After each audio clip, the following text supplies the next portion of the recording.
Hey folks, Dan here again. The other day I talked about protein and why it's so important and why we should be consuming it in the right amounts. But I really didn't expand on what is the right amount. So I want to talk a little bit about that today and really talk about how much protein you should be consuming. Now, the honest answer when it comes to how much I should be consuming or eating, and it's a question I get all the time, is it depends.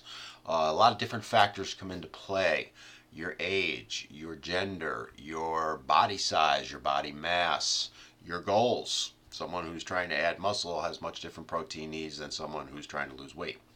Heck, I'd even throw in your occupation too. Someone who's sitting at a desk may not need as much protein as, say, someone who's working on a farm.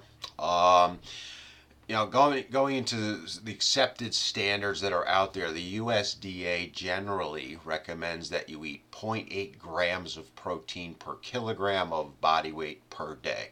Huh? That's great. It's a wonderful little thing that they have. No one has a clue what that means unless you know the metric system. You got to know what your weight is in kilograms, and you need to know how much is zero point 0.8 grams. I mean, what does it look like? What is it? And I guess that's what happens when you let the government get involved. They take something that they could make somewhat easier, that most people could understand, and make it as difficult and as complicated as they possibly can. And having spoken to many nutritionists, and more importantly, many registered dietitians, and being part of a nutritional group, and that includes registered dietitians, a lot of them, in fact, the majority of them, think that number's too small, very much too small. So how much do they recommend? Well, it's different. Again, it goes back to, you got to consider all those factors I talked about earlier. The most common numbers I hear from them is zero point 0.8 to 1.5 grams per pound of body weight, not kilogram. And speaking from personal experience, I kind of think those are fair numbers to shoot for.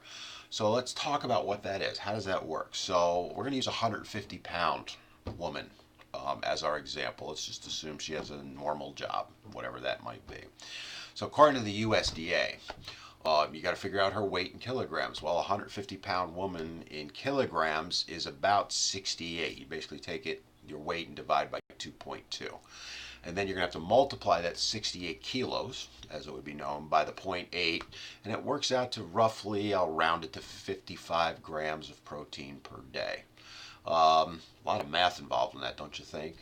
Now, the other formula that we use would be to use the one the registered dietitians do, and you got to go through that whole factor again, and it works out to 150 pounds. You divide it by multiply it by the 0.8 and the 1.5 to get a range of 120 to 225 grams of protein per day. Big difference. 55 USDA. Generally recommended is 120 to 225. Huge difference, let's be honest. And it is, and it does matter. And as I said, these are basic guidelines. You have to adjust depending on all the other factors. But here's what I found tends to work best for both men and women. And it's not the be all, it's not the end all. It may work for you, may not. And that's where you gotta individualize that. I'm trying to speak in generalities here. Basically, if you're generally active, if you're working out, if you're trying to lose weight or gain muscle, and you're healthy, you don't have any health issues, and it's very simple. It's 1 gram of protein per pound. So our 150-pound woman shoots for 150 grams of protein during the day. And if you notice, that's pretty much right in the middle of where we did our calculation based on the registered dietitians. So if you have a day, though, that's a bit less than 150, that's fine. If you have a day that's a bit more, that's fine too. You don't stress it. You just try and kind of average out over the course of time. Some people will eat a little bit more, some people eat a little bit less, but if you can kind of just use that as a target number. And now, again, if you're trying to be the next Arnold, you're going to need a lot more protein than that. I tend to eat more than double that, but my needs are different than most people. Conversely, if you're someone that's main exercise is hitting the buttons on the remote, well, then you're not going to need as much protein, so you would adjust down from that. But as I said before, I've worked with thousands of people over the years, and most people aren't coming anywhere near that number. In fact, a lot of them aren't even hitting the USDA number. We've talked about it in the past a little bit. People in the U.S. at least, and it's getting to be worldwide, tend to focus on too many carbs. They don't eat enough protein. They don't eat enough healthy fat. They do eat a ton of crappy carbs, sugar being the number one thing, and bad fats. So, um, you want to focus on quality protein. And I'm going to do another video where I'm going to talk about sources of protein, but let me just kind of give you some highlights on that now. So let's talk about, first of all, what is a serving of protein? What is that, 0.8? Generally, it's the size of your palm. So if you look at your palm, and let me hold it up here. That's about the size of a serving of protein. Generally 4 to 6 ounces with that. Um, and you might have also heard it as a deck of cards. That's another good one to use. So again, we're targeting that 4 to 6 ounces of lean meat, for example. And that will work out to, chicken, 4 ounces is about 31 grams of protein. Beef is around 29. And pork's around 30, 31. So generally, I just round them all to 30. So 4 ounces of any of those, and you generally know you're going to have 30 grams of protein.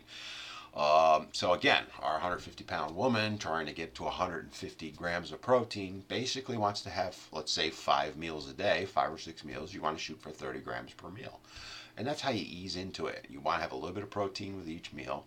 And then kind of sustain it throughout the day. Occasionally it's nice to have that 16-ounce prime rib and get all your protein in one shot, but you really kind of want to work through the day with that. Now, I know a bunch of you are going, wait a minute. You want me to eat that much meat? And if you're a meatitarian like me, hell yeah, I love eating meat. But if you're not, that's okay. There's no worries on it. There's a ton of other places to get protein. I'm going to expand on it more in another video. But there's things like dairy, eggs, nut butters, even vegetables. I'll talk a little bit more about that, grains and stuff like that. So you got plenty of options to get your protein in. And most of them, in fact, aren't from meat, although meat tends to be one of the easier sources to get.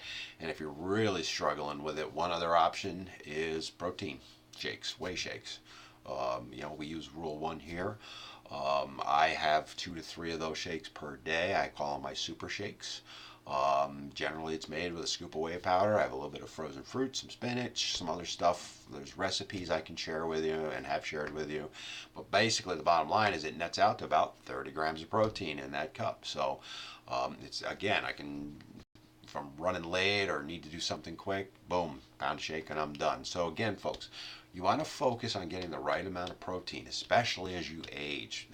Study after study has shown, as I talked about in another video, that as we age, we eat less and less protein and our muscles deteriorate. We need to give our body those amino acids to rebuild itself. If it doesn't have the source to do that, then it's just going to get weaker and weaker, and that's what you see happening. We want that nice, lean muscle tissue to sustain so it prevents us from falling and so on. If you're 30, you may not care right now, but trust me, when you get to 60, 70, and 80, you will care more than you realize. So, get adequate protein, spread it throughout the day, and oh, by the way, the side benefit with all of that is you'll feel fuller. You'll be less likely to reach for those crappy carbs, the Twinkies, the Oreos, the Girl Scout cookies. I've heard a few of them this week, so those were ones on the top of my head.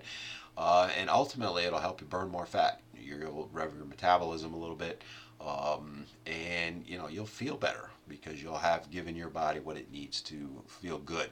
So that's it for this video. The next video, I'm going to talk a little bit more about the types of foods and where to get more protein and sneak it into your diet without you even knowing.